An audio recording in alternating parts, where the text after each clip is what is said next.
But this is the way they thought. This is the way they were raised. This is what Paul said you're going back to. We spent a lot of time talking about your Creator. We spent a lot of time talking about how God so loved the world that He gave His only Son.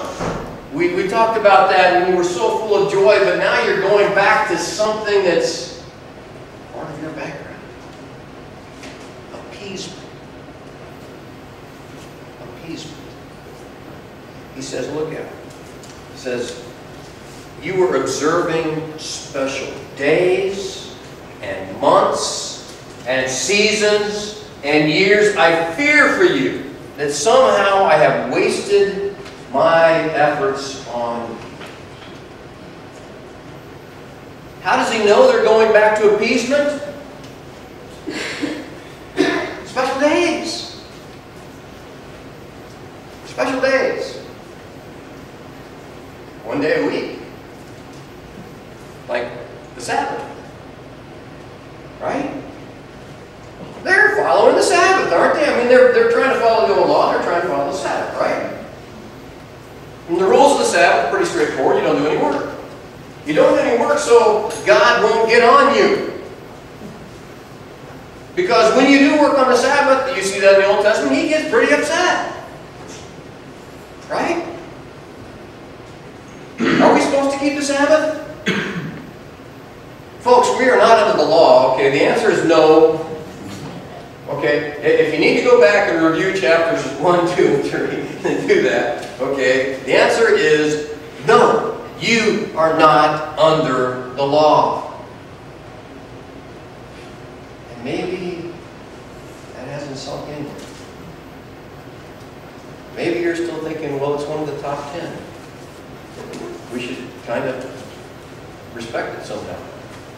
Maybe change it from Saturday to Sunday. Good luck. How'd you do that? Are we supposed to keep the Sabbath? We are not under the law. What's the law say? Keep the Sabbath day holy. Walter and I are in serious trouble. I mean, yesterday, that man did not rest. I could not see him rest. He just kept moving and kept moving and kept moving. I sat down and watched him keep moving and moving and moving. If we're under the law, I'd move away from Walter. Okay. Dory, he was throwing bricks on the Sabbath. Guys, you're keeping special days, special months. Are there special months in Israel's history? Yeah, there are. And seasons and years. Are we keeping the Passover season? Are we? Are we keeping Yom Kippur? Are we?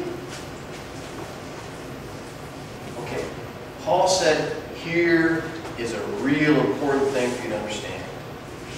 You have gone from, and if you look back in the verse before we started, in verse 6, he says, because you are sons, God sent the Spirit of His Son into our hearts, the Spirit that calls out, Daddy.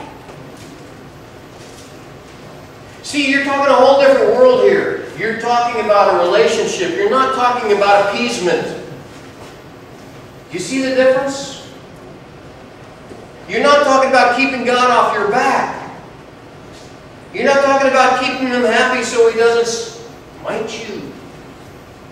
You're talking about a spirit in your heart that says, wow, Dad. Dad. And then he uses the terminology. Formerly you who did not know God. Have you seen that terminology? That's relationship terminology. You know somebody. He says, you are known by God. God knows you. You know God. You have a relationship. Don't go back to this fundamental, elemental principles. These building blocks that you were raised in that said, oh, I do this so God won't hassle me. I do this so God will bless me.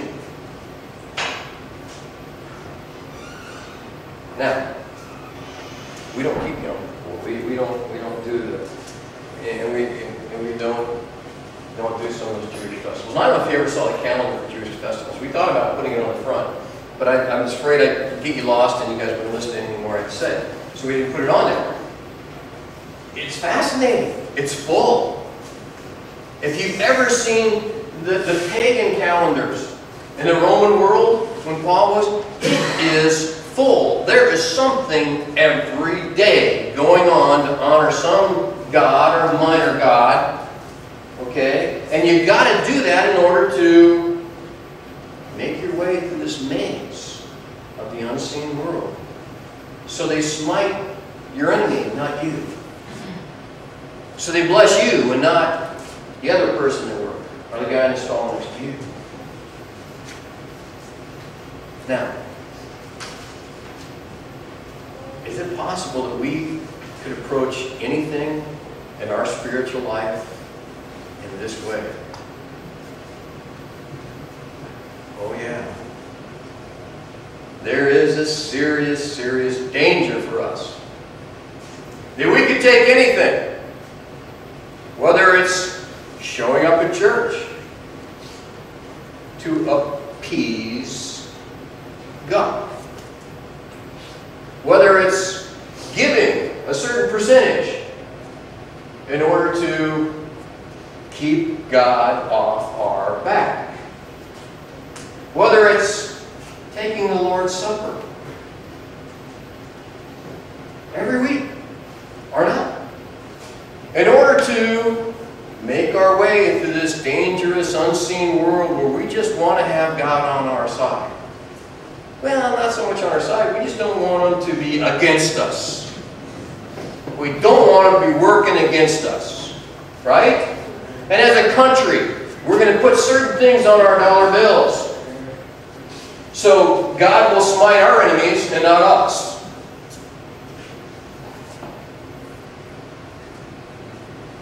Is it possible that this is part of our lives? Is it possible for us to move out of the concept of God so loved you that He gave His Son? That you can have this relationship with Him. That He gave His Spirit. He poured His Spirit into your heart that makes you cry out, Abba, Father. That we can move away from that and just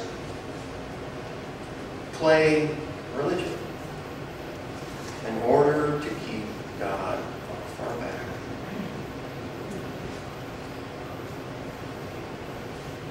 Do you see why Paul is so nervous about the church in Galatia? He said, what they're doing is they took this old way of life you had and they just gave it new names and gave it new dates and gave it new phrases. But it's the same thing if you don't have that relationship that God wants you to have. It's the same thing. Let's see what he called it. Weak and miserable principles. So I'm going to tell you some weak and miserable principles. You know, when I look at most sermons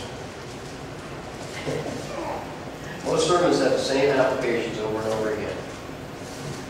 Right? You give more, you come back next week, maybe bring a friend, right? And try to be a nicer person. Some of those are pretty weak and miserable principles. Here's the challenge the text gives to you. Do you have the Spirit that calls out, Abba, Father?